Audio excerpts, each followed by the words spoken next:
So an update on the electric bike build. You see I got the Beach Cruiser right here.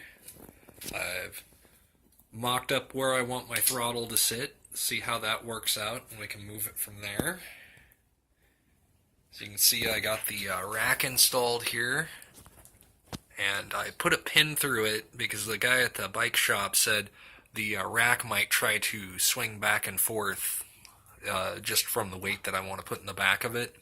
So if I have a pin through it, it shouldn't move around as much. The motor's mounted.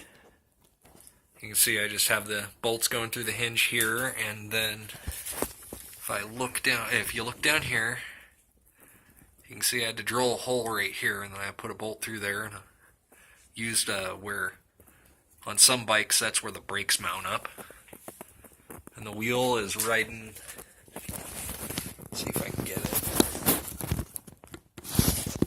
The wheel's riding right there, right on the bike tire. It's almost made 100% contact, so that's nice. I have this dollar store container here that I bolted up to the bike rack. You can see the control board sitting in there right now. So the next part I gotta do is I gotta put the batteries in it, which I got these awesome new batteries from Expert Power. They're Amazon seller. That's a 20 amp hour. And they weigh probably about 15 pounds a piece, so I'm really interested in seeing how far these will go on a charge, since we have two 20 amp hour batteries and the motor pulls about 14 amps.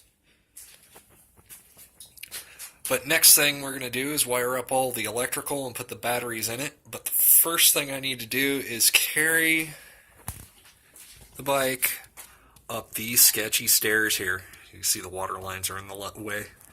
And then once I get that up there, I can put the batteries in it and hopefully won't die. But until next time, build stuff and have fun.